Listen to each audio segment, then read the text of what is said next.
I love you, Jesus, more than anything. To God be the glory. Thank you, choir, for reminding us how much he loved us first. And our response is to love him more.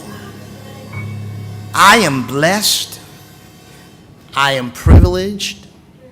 I am honored to have the opportunity to bring before us my former pastor,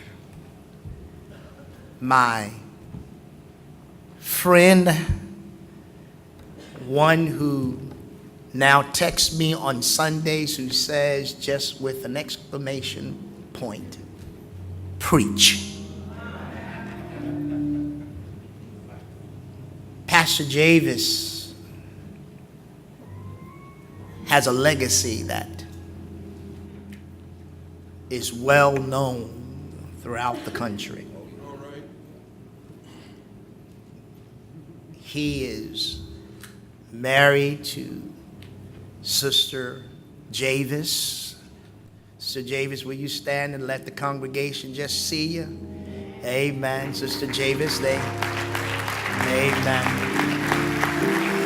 The former First Lady of the West Side Missionary Baptist Church, where Pastor JAVIS pastored in St. Louis, Missouri, where I was blessed to be a member of West Side Missionary Baptist Church while I was there in St. Louis, Missouri. And Pastor JAVIS saw something in me that I was not willing to see in myself and not ready to see in myself. And I'll never forget Pastor JAVIS approached me and said, I want you to do your initial sermon, your trial sermon, the first Sunday in January when you come back from home. We would come home and visit with our parents. And I came home and told my daddy, I'm not doing it. Not going to do it. God has me on another track.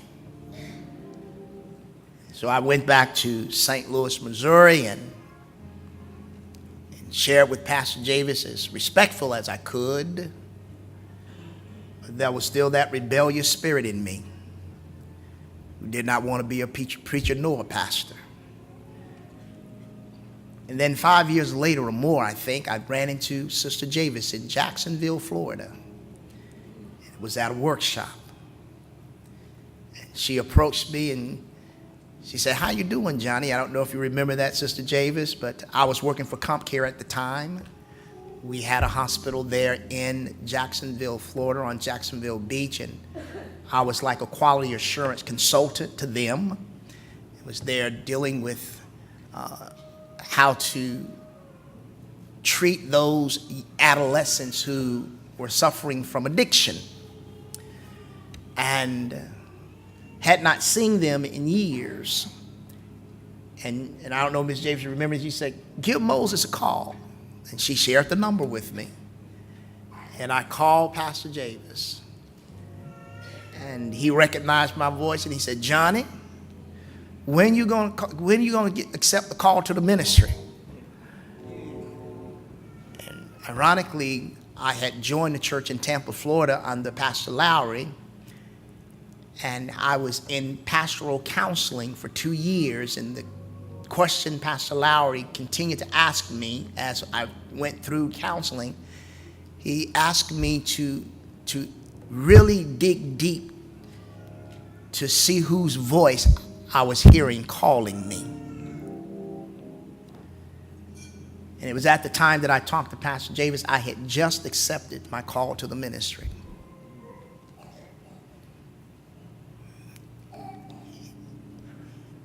He's retired now from pastoring. And they, Ms. JAVIS and he, live in Lee County, Leesburg, Florida, right up by Ocala, Orange County, Orange, Orlando. Amen. And they said they're enjoying it. But they took time out of their schedule to come to Columbus, Georgia.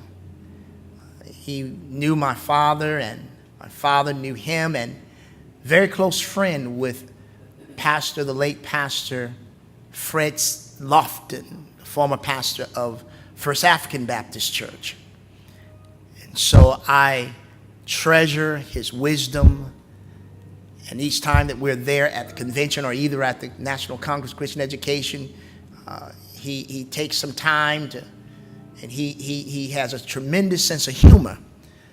We also have a mutual friend, Bruce Carroll, that's in Shreveport, a seminary friend of mine and friend of Pastor JAVIS, and we see him as a father in ministry. So the next voice you will hear is the one and only Pastor Moses JAVIS out of Leesburg, Florida. So I want to just ask if you would raise up your right hand and say, Pastor JAVIS, give us what God has given you. Pastor JAVIS, give us what God has given you. Let us receive Pastor Moses JAVIS.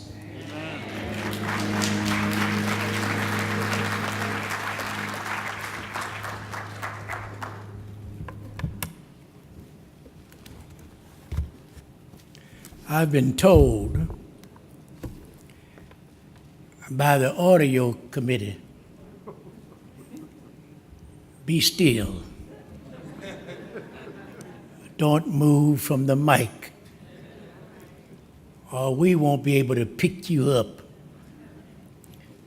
So whatever spirit leads me, when I leave the mic, let you know I'm dishonoring the audio committee. Time is filled with swift transition. Naught of earth unmoved can stand. Build your hopes on things eternal. Hold to God's unchanging hand. And when this journey is completed, if to God you have been true, fair and bright the home and glory, your enraptured soul will view. To Pastor Frakes the third, to his lovely wife, Sister Jackie. She's not Ms. J.H. Frakes Jr. J.H. Frakes the third.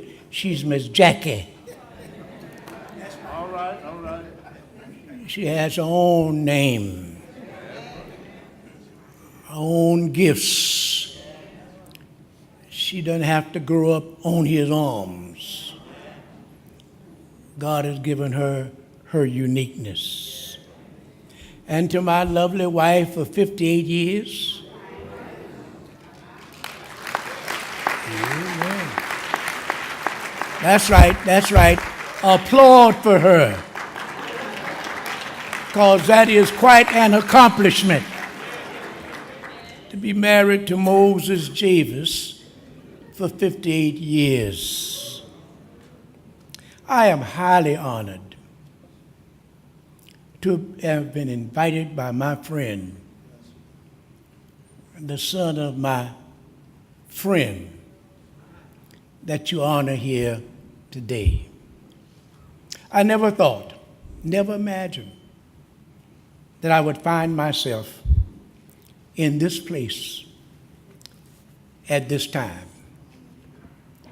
Time is very quickly passing by. I took my watch off and put it right here so I will note that I'll take just as much time as the pastor took to introduce me.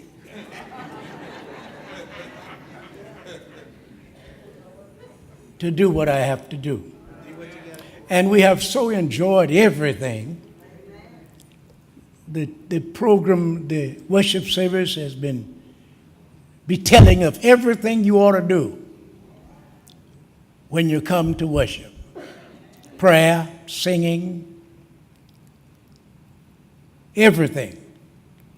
And the only thing you need to do now is give the benediction. All right. But it would be an insult to the invitation for me just to give the invitation. So for the next few fleeting moments, I would like to call your attention to the book of Joshua.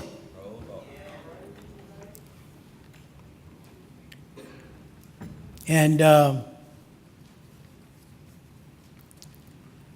I'm going to preach, and you must listen, from the 3rd chapter and the 1st verse through the 4th chapter and the 21st verse. Now, don't you try to read it now. Write it down. Take it home with you. All right. And please don't try to use your iPads and phones and try to find out where I am. Because most of the time I'll be in my mind's eye. And I don't think you can bring that up on your program. All right. We'd like to use as a subject events and remembering their significance. Events and remembering their significance. The scripture reference sets us down on the east bank of the Jordan River. All right. All right. Israel had traveled about 40 years Yes. from Egypt to this place. Their great leader, Moses, got lost in the mountains. All right. God hid him when his tenure was over in a place in the mountains that the search committee that Joshua sent out to look for Moses couldn't find him. All right. All right. And God told Joshua, as I was with Moses, Yeah. Yeah. so shall I be with you. What a warranty. What a guarantee. Yes. What else did Joshua need? When God would put his word out and say, as I was, Say it, sir. was Moses. Yes. The events in Moses' life proves that God was with him. Yeah. When there was a genocide decree that all children born up to a certain point would be killed, Moses' mother made an ark for him Yeah. in the form of a basket and said goodbye to her son and pushed him off into the waters. And God extracted him, and he was adopted into the palace Yes. Thank you, Victor. from an ark of tar and pitch, Yes. adopted into the palace, trained by the smartest generation ever lived, the Egyptians, pyramid builders, medical production. Yeah. Huh? But God allowed him to be raised in that atmosphere because God had other things and greater things for him to do. From pumpkin what? From pumpkin bottom. All right. Thank you, sir. We are contemporaries. He was born 1 year before I was. We were raised up during the hours and days of depression. All right. Hello, y'all. Yes. God took kids born in the depression, Yeah. and he and I were very little in stature. But God allowed statues to be cast larger than their statures, Yeah. and their shadows fell on others. All right. Isn't God a good God? Yeah. Thank you, sir. You have no excuse because you're small. God can make you taller than your height Yes, sir. and can put inside of you gifts and abilities Thank you. as seed that will be developed. All right. That is what happened to the junior man, All right. small in stature, but cast a strong shadow on the Chattahoochee. Isn't that something? Yes, sir. Well, that's why we're here today. Because God allowed him to shatter our lives. Yes. All right. And under those shadows, we develop relationships, Yes, sir. lasting relationships. And you who are here today are beneficiaries of the life of Johnny Flakes Jr. Yes, sir. If I had you to stand up and stand up those who were influenced in the church All right. by your daddy, I don't know how many would stand up. But it's so good to have a son that stands in his father's stead. Yes. Yes. Back to the story of Joshua. Moses, the leader, was not allowed to cross over the Jordan.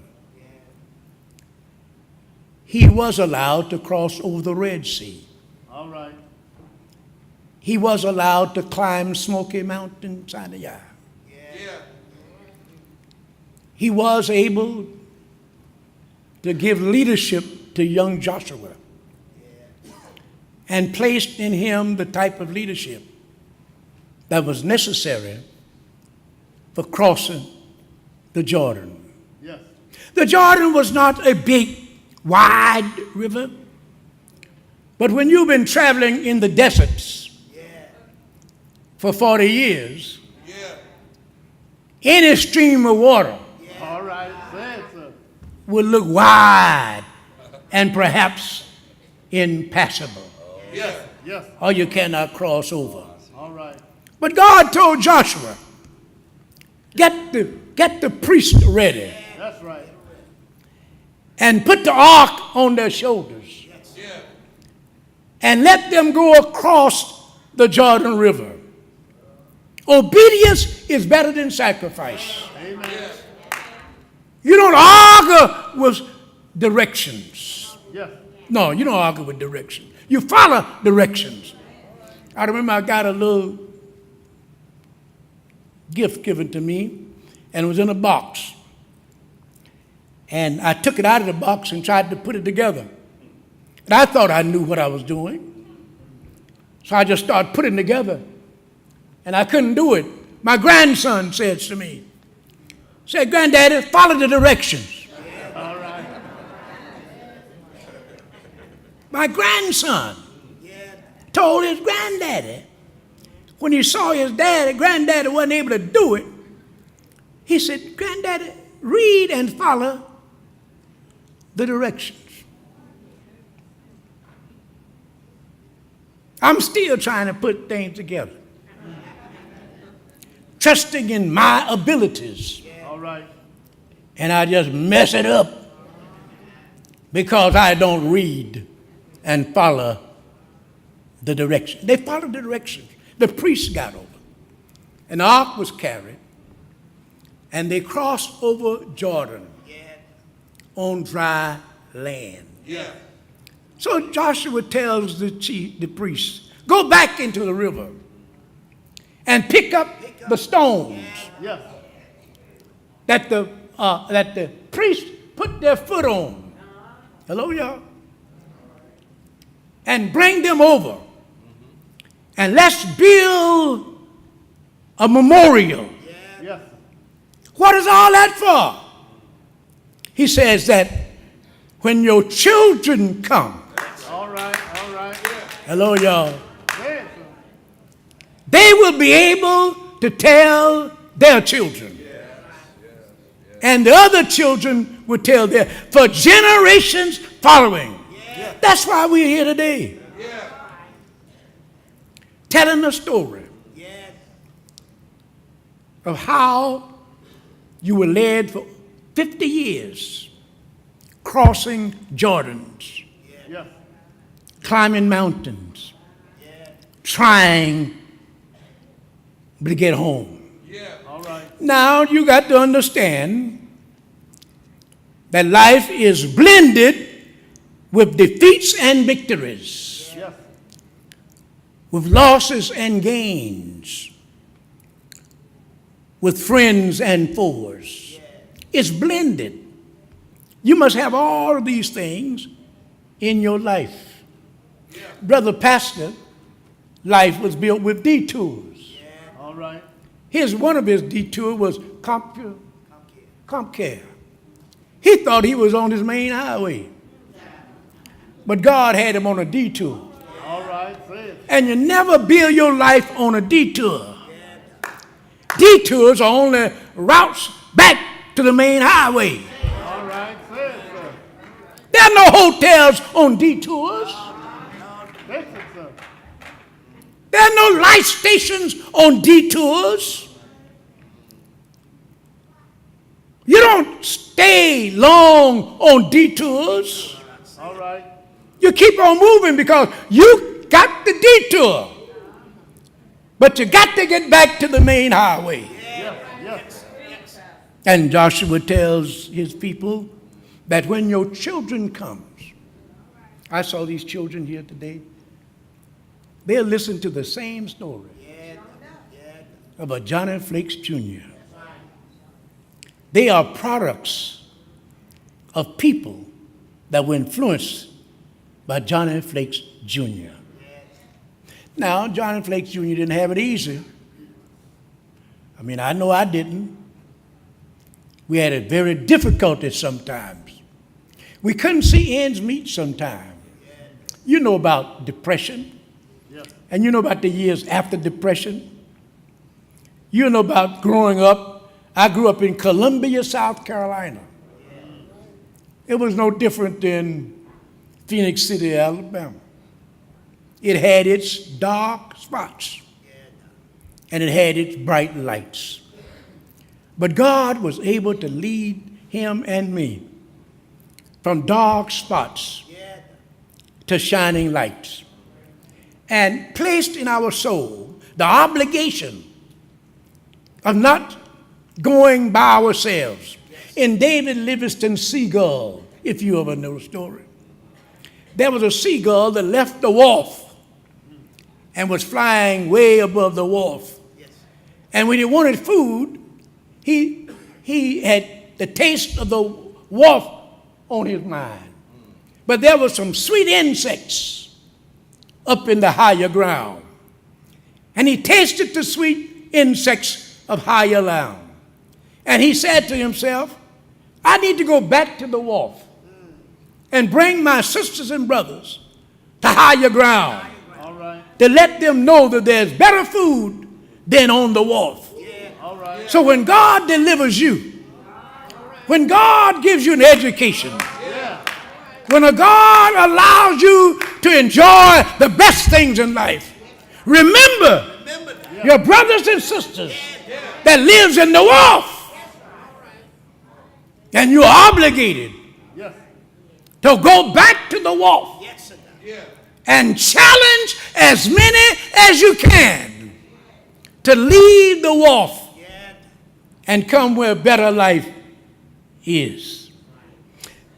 This building is a product of Brother Flake's dreams. The columns, look at the columns on the inside of the sanctuary. That bespeaks of the type of person that was leading you to this place. You cannot walk on this ground without you seeing Flakes Jr. All right. Huh?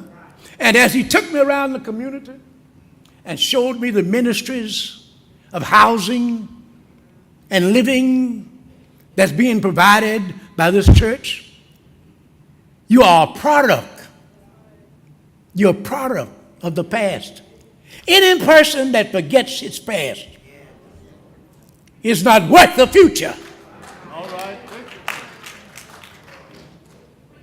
You know, they try to tell you that nothing done 50 years ago is worth learning. Building blocks are very important. Yeah. And the first initial block is just as important as the last block put on the wall. Amen. Amen. Young, you call yourself millennials? Is that what it is? I never thought about that. To my son in the ministry, Papa, I got to minister to the millennials. I said, what are you talking about, boy? He said, these young folk in the church today are millennials. I said, well, I was a millennial one time. You were a millennial. What's got to be the difference? You've just got to learn how to use the tools that present themselves to you and rewrap the package. You can't present them with the same wrappings. You got to take the wrapping off and rewrap the old package and present it to the millennials. Tell them the old story. Yeah. Huh? I listened to the pastor this morning. Only thing he was doing was telling the old story Yeah. that John Flakes Jr. told, and that he tells, and that generations from now would tell. Yeah. Remember, as I get ready to sit down, because I told you, I got my watch. I'm not going to be like baseball, last 4 hours.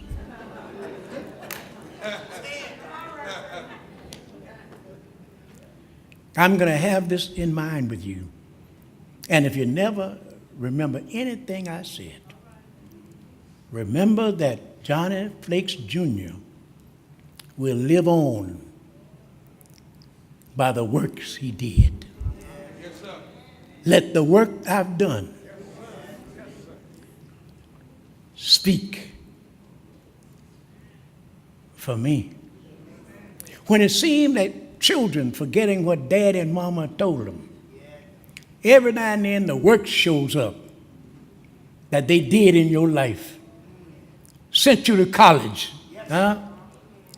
Made you go to school. There were two things you had to do when I was growing up: go to school and go to church. All right.